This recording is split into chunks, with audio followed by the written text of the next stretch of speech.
Welcome. Today is going to be a fun little card pull. It's actually going to be a pick a pile from 3 different piles. So I'm going to have you pick a stone, and then whatever stone you pick, you'll go to your video and that will be your reading. This reading is mostly going to be, I'm using a few different decks, including tarot, but it's mostly going to be centered around this Transforming Dragons deck, which is a really fun deck I've just found recently, and it is about how to turn your negative traps into positive treasures with these little cute dragons. So it says this delightful card and book set, and it is quite delightful. Set lets you look at your dragons, work on them for a while, and transform the dragon traps into treasures. So the dragons are those parts of ourselves that stay hidden because we either reject them or deny that they exist. So this is like kind of a fun way to get to look at some parts of yourself, some shadow parts that you can integrate. So let's get started, and I'm going to tell you the 3 crystals, and if you pick crystal 1, this will be your video, and there will be 2 others for the other crystals. Let's get started. Okay, the first crystal is going to be the crystal Sodalite. So this beautiful blue and white crystal. I love Sodalite. Okay, that's crystal 1. Crystal 2 is going to be Malachite. Beautiful Malachite. Look at all those like spirals in it. So there's Malachite, and then crystal 3 is going to be Celestite. So it's really pretty blue crystal. Okay, so if you pick Sodalite, you can go ahead and stay and watch the rest of this video for your reading. And if you picked either Malachite or Celestite, then you can go to the second or the third video. You can just swipe and go to my profile and they'll be there. All right, Sodalite, pile 1. So you chose this beautiful crystal, of course, Sodalite, this blue and white. And so that is pile 1. So I'm going to read you a little bit about Sodalite first. Sodalite is really good for the 3rd eye chakra, and then for kind of having that 3rd eye energy move down from your crown and into your throat and the larynx, and kind of expressing that inner voice, and also really can be expressing on a mental level some, more informational things. So this is from the Crystal Bible by Judy Hall. So Sodalite it unites logic with intuition, opens a spiritual perception, brings info from the higher mind down to the physical level. It stimulates the pineal gland and the 3rd eye, can deepen meditation. So with Sodalite enhanced meditation, your mind can be used to understand circumstances in which you find yourself. So you can more easily understand kind of why things are happening. This stone instills a drive for truth, an urge towards idealism, and it makes it possible to remain true to yourself and stand up for your beliefs. It's an excellent stone for the mind, and it brings emotional balance and can calm panic attacks. It can transform a defensive or oversensitive personality, releasing core fears, phobias, guilt, control mechanisms that hold you back from being who you truly are. It enhances self-esteem, self-acceptance, and self-trust. And this is interesting because we were just talking about the Transforming Dragons. Sodalite is one of the stones that brings shadow qualities up to the surface to be accepted without being judged. So that's just what we're talking about. Okay, so your first card, we're going to start with the dragon card, then we'll go to a Spirit Allies card, and then I'll shuffle some tarot and we'll see what everything has to say. So your dragon that you got from the Transforming Dragons deck is Alderock. Making sure I say that correctly. Alderock. And as soon as I saw this dragon, I thought that's a very Martian dragon, right? That's a very like Mars, fire sign looking kind of creature. Okay. So according to the Dragon's booklet, Aldrock he kind of has to do with terror. He is always creating situations. Remember, these are shadow qualities, but they're presented in this dragon, this kind of more like colorful dragon-esque way, so that we can look at them and face them in having a different perception of how we can deal with these shadow qualities. So Aldrock, he is he likes to incite terror. He is someone who is always creating situations where someone is going to be either hurt or threatened. He uses tactics such as intimidation. He uses threats. He makes exigencies, I'm not sure what that word means, that terrify the unexperienced and the unprepared. He is very well known in the underworld for emotional blackmail, explosions of anger, kidnapping, sapping, stealing of vital energy. So he's like an energy vampire. He ignores the meaning of brotherhood and sisterhood and respect for others. And then it will also have like the dragon's favorite affirmation, their traps, their treasure, and how to transform them. So I'll read a little bit about that. His favorite affirmation is, I love to blast it all. And you can see he kind of has that like, I don't know, dynamite or something in his paw. Yeah, he's, like I was saying, that very Martian, kind of aggressive, assertive sort of angel, dragon. But isn't that interesting? It's like the dragons, how are the dragons related to the angels, and how is transforming our dragonic shadows moving us closer to the angels and to those more angelic qualities? Interesting. Aldroch's dragonic traps, he terrifies minds and hearts, and he gets them under his control. He is all about inciting panic, and he also uses brutal force. So maybe those are some things you can look at. How do you use anger or use fear to control in your life? And do you find yourself doing that? And look at it very honestly. Like we're looking at Aldroch. We're not really judging him. We're just saying that's the kind of dragon he is. Okay? So those are the traps. The treasures are that you can develop an extraordinary capacity for making things happen. Note your intense feelings, dedications, and the pleasure you feel. There's that intensity, that Martian intensity, right? You can develop calm fearlessness and inspire trust in yourself and others. And you can experience the harmlessness inspired by the soul. To transform Aldroch, practice harmlessness and feel brother/sisterhood and a loving bond with every being in the created universe. So Aldroch is all about transforming that really aggressive, assertive, maybe kind of shadow Martian energy, right? Into, like, let's think of what's positive Martian energy. Positive Martian energy would be using brother and sisterhood to move forward and accomplish and be assertive and accomplish, those really like material goals in the world, and getting things done and just moving forward in a way that is confident, in a way that is able to be self-expressive.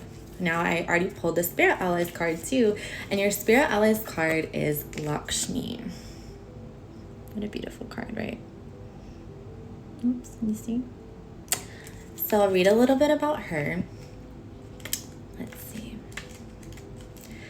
Abundance can be found everywhere in life. Lakshmi is the Hindu goddess of beauty, fertility, and fortune. Her 4 arms symbolize Dharma, which is morals, Artha, pursuing wealth, Kama, emotional fulfillment, and Moksha, liberation or enlightenment. The lotus is her signature flower, which symbolizes purity and rebirth. She encourages you to look at all the ways that abundance could come to you. Life's riches come in many forms. Abundance can look like many different things. Gratitude helps create awareness and inspires you to appreciate the present moment. So how could Aldroch work with the energy of Lakshmi?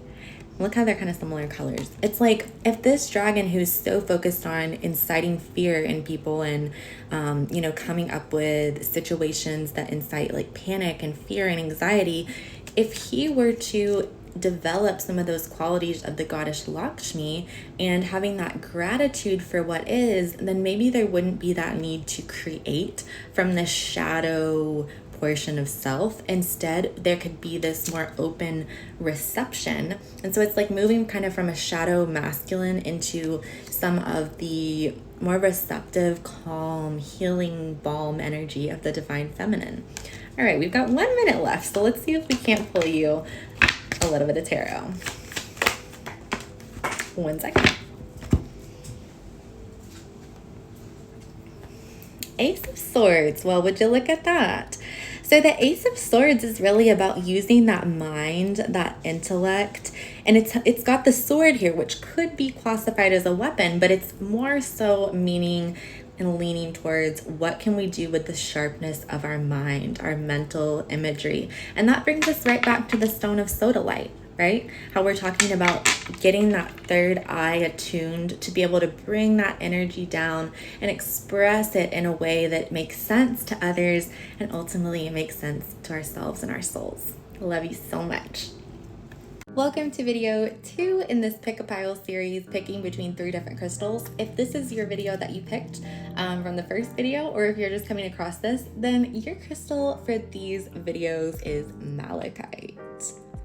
So gorgeous, right? And you are pile 2.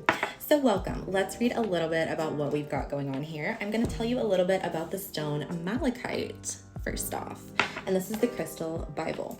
Alrighty, so Malachite is a powerful stone. It amplifies positive and negative energies. It grounds spiritual energies, and it is an important protection stone. So it's going to protect you against any other kind of negative energies that are coming your way. It can pick them up and sort of keep them from infiltrating your energetic body. So it clears and activates the chakras and attunes to spiritual guidance.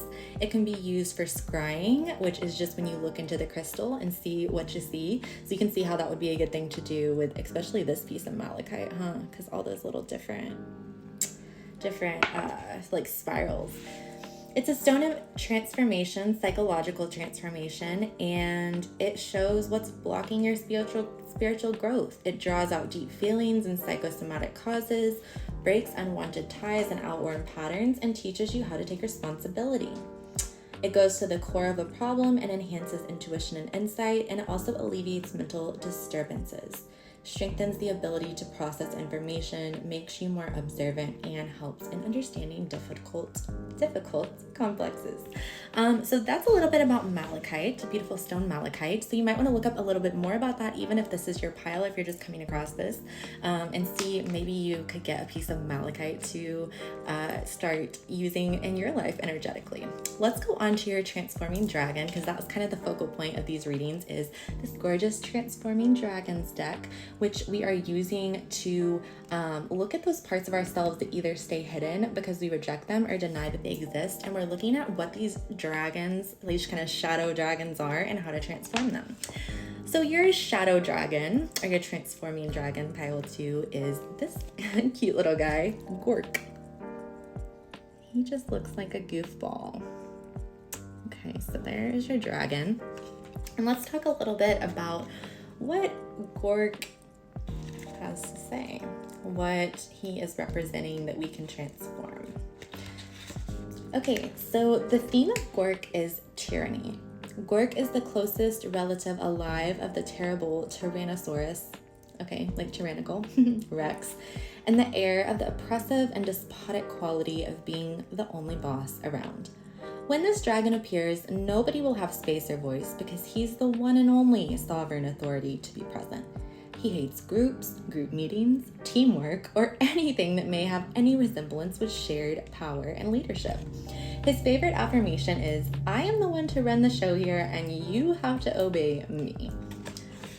Now, Gork's dragonic traps are going to be things like superimposing your sovereign will over others, usurping power in any situation and under any circumstance, or imposing conditions, laws, and decisions as the order of the day.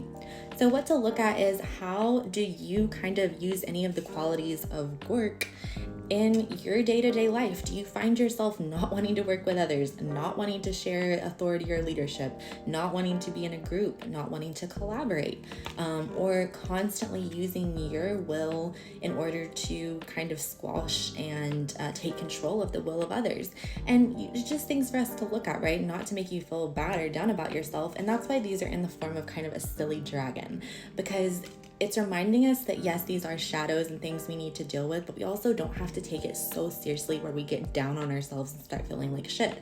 Let's look at how we do, use some of these more shadow qualities in our life, and we are using them, right, as a means to an end, and what we can do to transform them. So those are the traps, with superimposing your will over others, usurping power in any situation, and imposing conditions, laws, and decisions as the order of the day.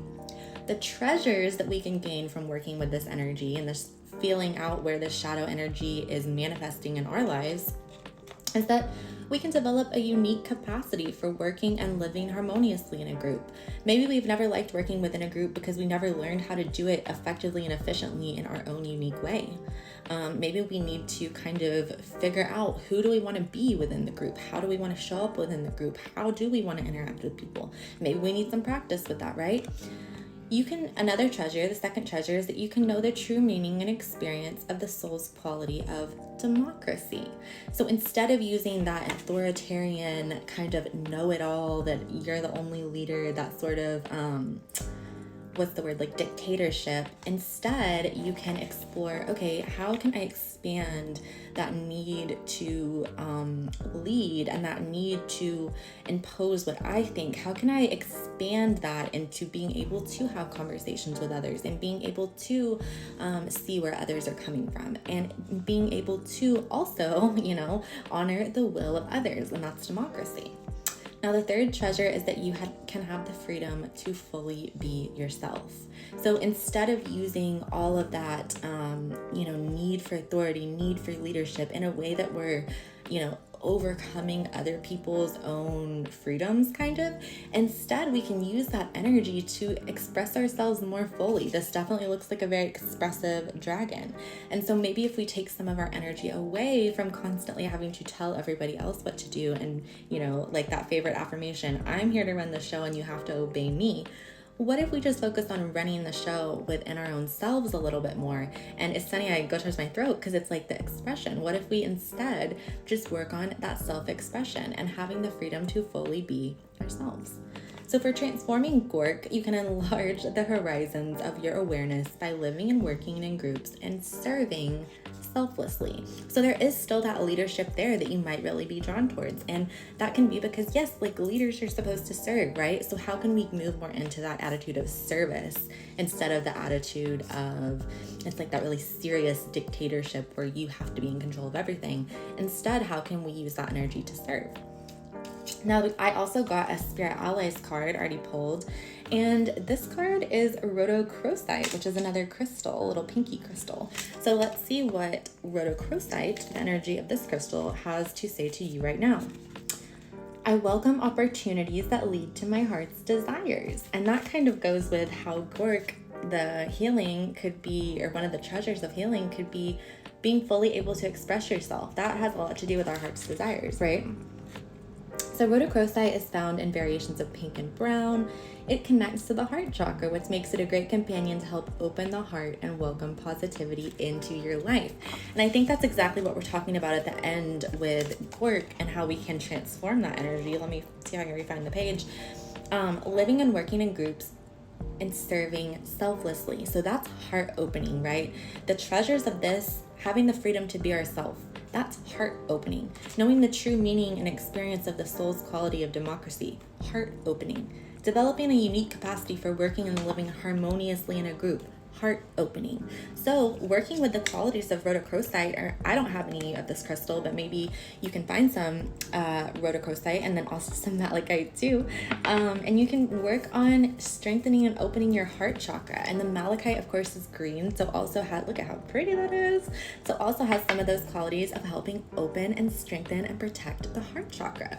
So that's beautiful. Now let's get, which deck should we do? We'll do this deck. And we're gonna go ahead and get a tarot card. Let me shuffle real quick. Just one good shuffle. And we'll see what tarot card wants to come out for this pile, Malachite.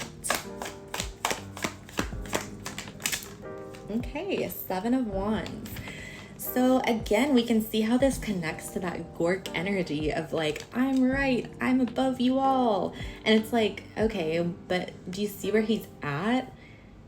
He's gonna have to come down from there sometime. You know what I mean? And so this idea that this person is above all these others who are holding the exact same stick or wand, and the fact that he's not really like that much further above him, it's an illusion that he is above these people, right? And so we can work with the energy, this kind of rhodochrosite heart-opening, heart-centered energy, to step down from this self-imposed pedestal that we've made ourselves get on, and we're, defending it with every ounce of our being. What was the word for Gork? I'm just curious. Tyranny. That's interesting, right? So instead of just wanting it to be our way and having that it must be let's work on opening the heart and seeing how these others and hearing their opinions could actually be a good thing and benefit us and benefit everyone.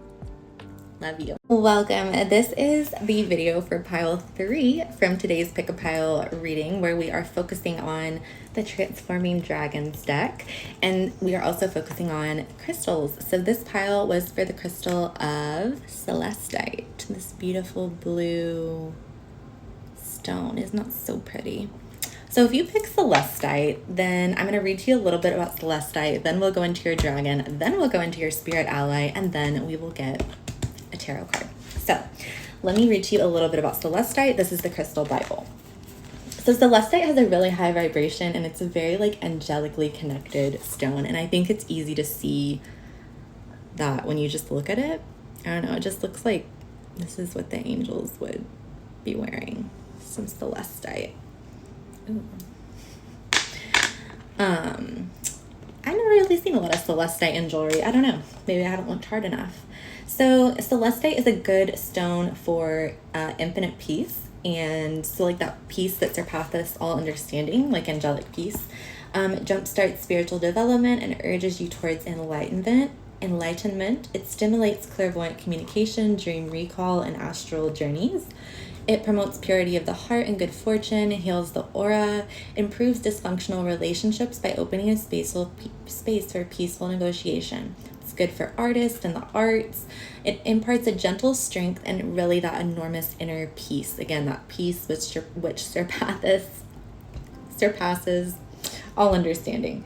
It is good for calming and sharpening the mind, dispersing worries, and it aids the analysis of complex ideas. It synthesizes intellect with instinct and promotes mental balance. So it is good for bringing in love, and it is an opener and healer of the throat chakra.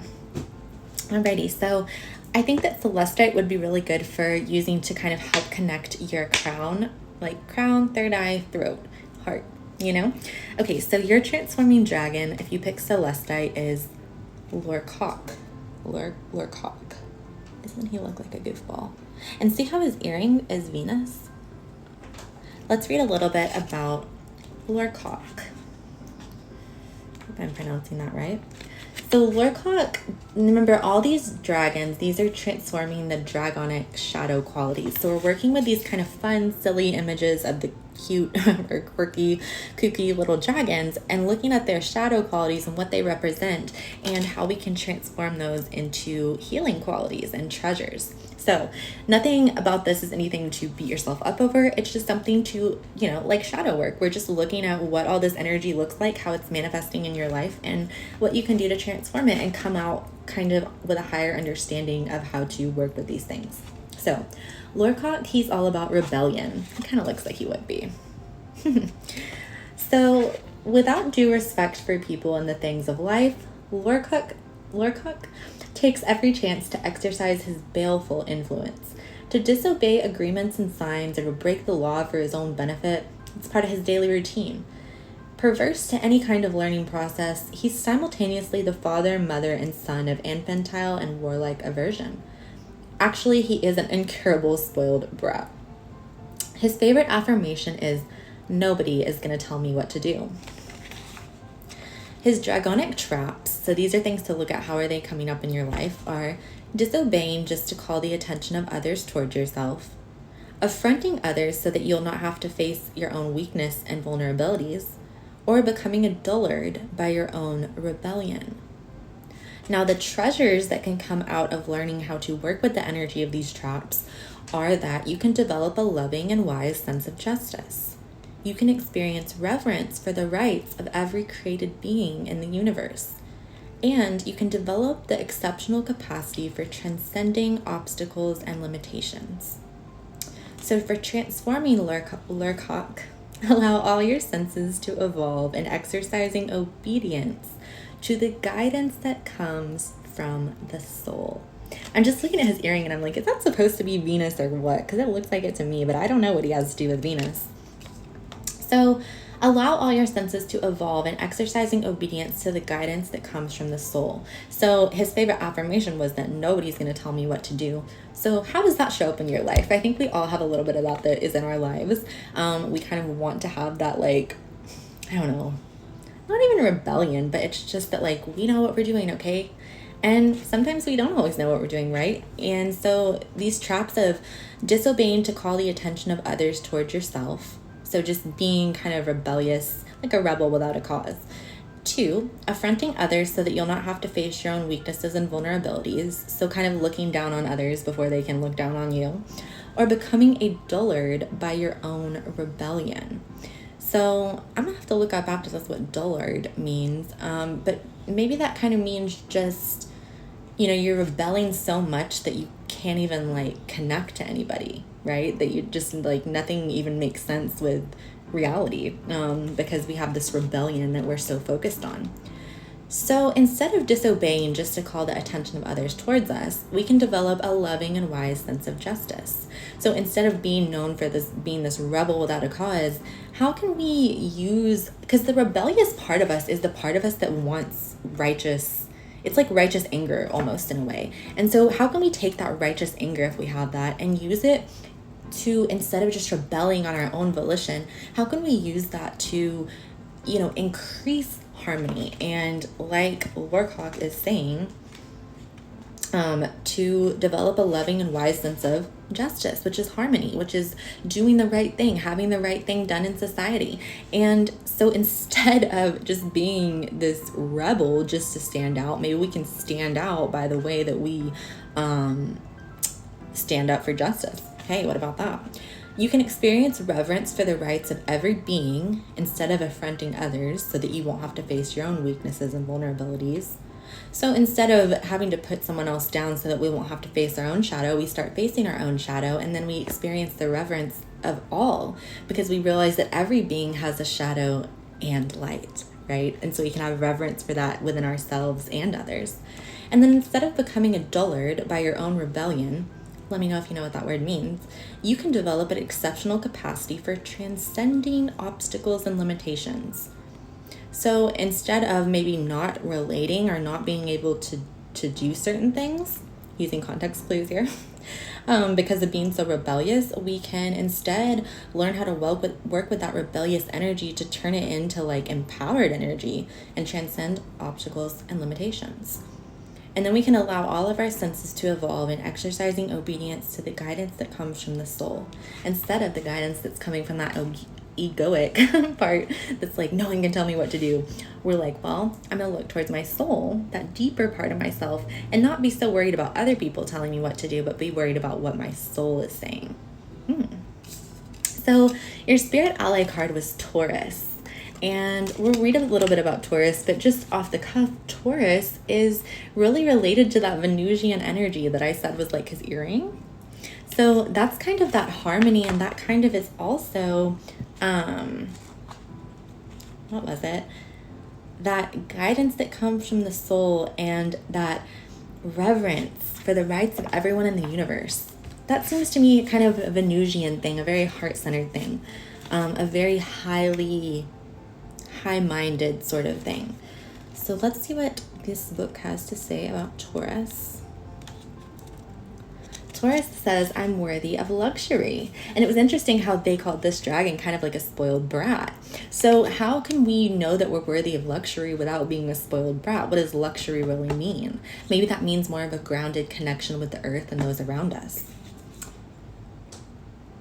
So it talks about here being facilitating stability in our life by taking the time to slow down and experience the world through the senses. So have that deep reverence for everyone, like we're and everything too, like we're talking about with Lorcock and those treasures. We have about a minute left, so let's go ahead and get a tarot card and see. I'm just going to shuffle one time right quick. And we'll see what tarot card we get here. Solo. Okay, interesting. Eight of Wands. We got the Seven of Wands with the last pile. That's interesting. So this Eight of Wands, to me, this is always kind of a spirit-led card where the powers of spirit, see how they're just coming and there's no other action. We don't know how these are in the air. We don't know, there's no people, there's not really anything. There's a house or something in a river back there, but this is really the card about divine peace and intervention coming in. And we're talking about that peace which surpasses all understanding. So maybe if we can have reverence for all those things around us in a grounded Venusian type of way, we can really experience this beautiful peace in the midst of everything else that's happening. And yeah, enjoy life.